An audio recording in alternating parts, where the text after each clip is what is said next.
Hello there, Internet. Holidays are over. Getting back on the horse. Gonna get some more videos rolling.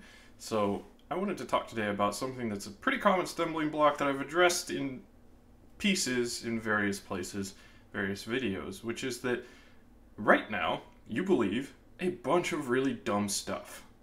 And that's totally okay.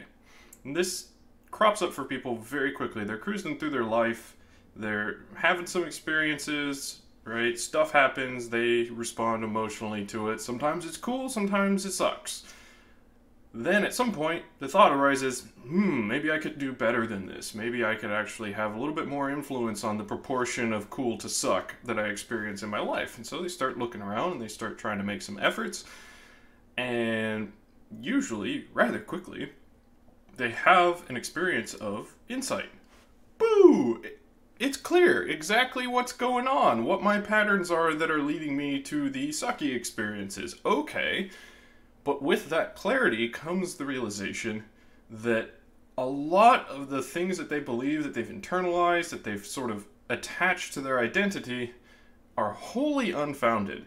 And it's sort of, it's the little loose thread that as soon as you start pulling on it, everything starts coming apart. Because your entire view of the world is interconnected, interdependent. And so once you realize, a few things here that are kind of central actually aren't serving me, it very quickly balloons into this, oh my lord, I've got to reinvestigate everything from scratch. This is just too overwhelming. And it's unfortunate that people have that experience, and it is a necessary experience, but one thing that hopefully we can disarm is the idea that it's not okay to be having that experience. It may not be fun to be in that experience, but it doesn't say anything wrong about you that you believe a lot of objectively dumb stuff. Because we all believe a lot of objectively dumb stuff, and for really good reasons. Like, we come into this world knowing nothing, and we have a fundamentally uncritical approach to the world in early development. Like, we have to onboard so incredibly quickly in order to be able to just sort of get our needs met in the world. So, we children, and we just have to take whatever information is offered to us as gospel because we don't have any alternatives. We have limited streams of information, our parents, usually, and maybe a couple of other members of our community, but whatever they tell us about the world, we just have to accept. And that gets baked in really early on a deep and, for many people, unscrutinized for the majority of their life level.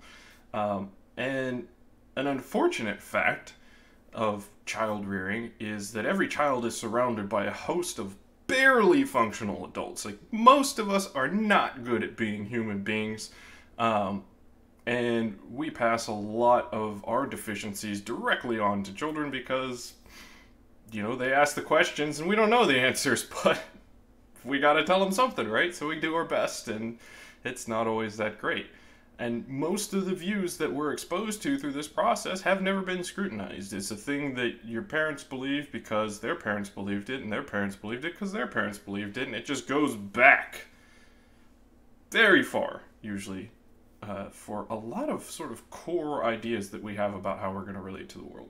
So that's troublesome, but it's perfectly explicable just by the process of our early childhood development, and it's perfectly you can be expected to have picked up a bunch of cruft.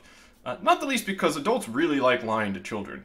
Like, children are super gullible, they'll believe anything that you say, so a lot of people just tell them dumb stuff,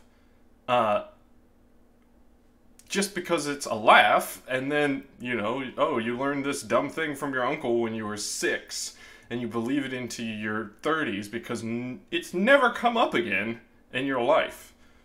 And then somebody goes, why the heck would you believe that? That's clearly idiotic. And you go, oh yes, if I'd ever actually stopped to consider that, I would have realized that that's really dumb, and Uncle Steve was having a laugh. But there we are.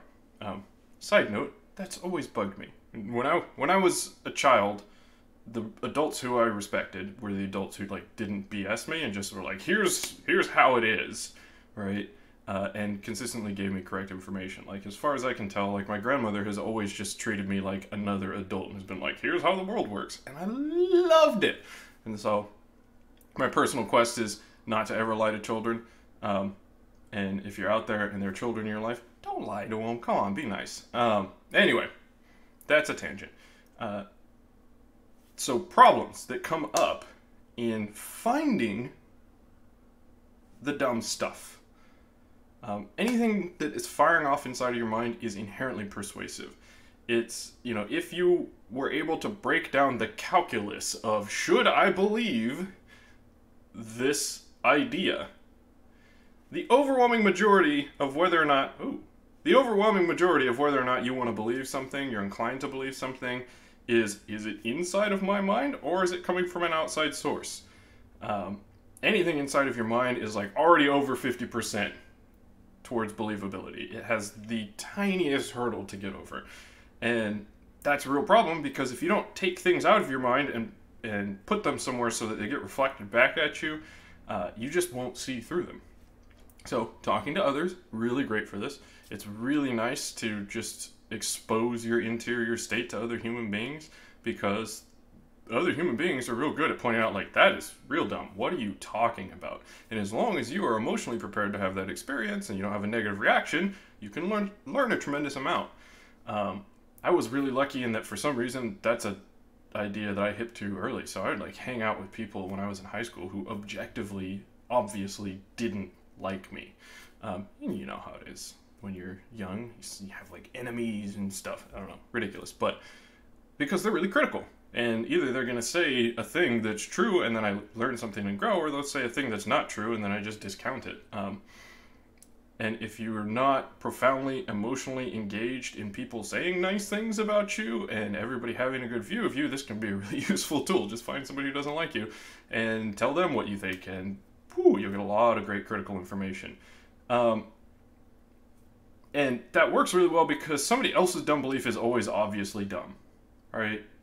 Every single person has had the experience of talking to somebody and they've got whatever's going on in their life and they say what they think about it, you know, if it's a friend or a sibling or something like that, and they're like, you know, having a tough time, you're trying to commiserate with them, and then they say what they believe about it, and you go, what? How could you possibly even think that?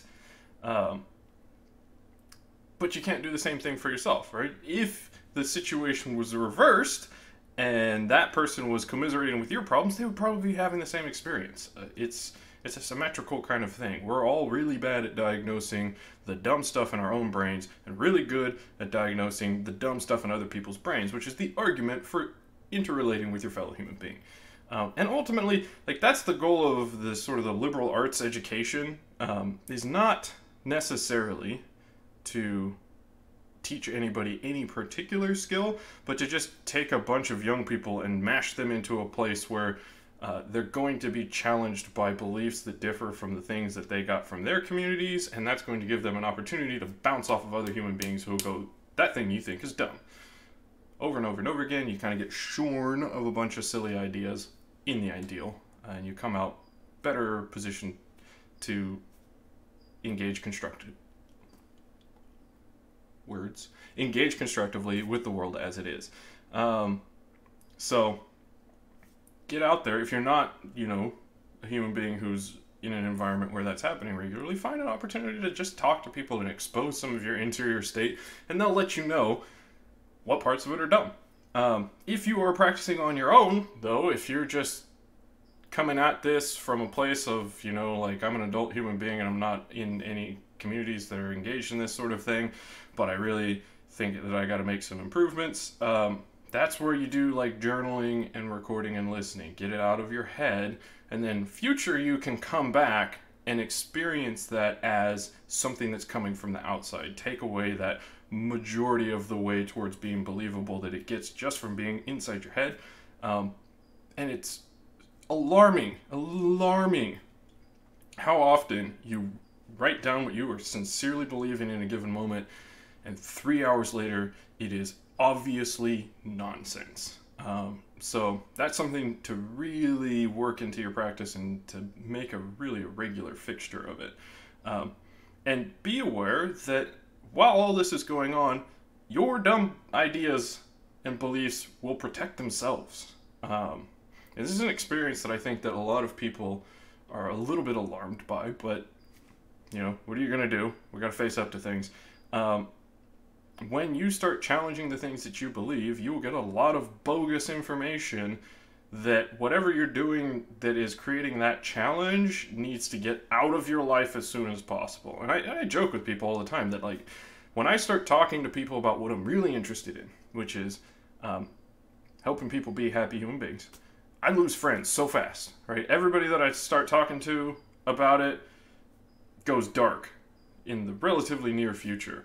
And I mean, most people come back around, right? But so many times somebody has told me, like, there was a voice in my head that was adamant that I had to stop talking to you about this stuff.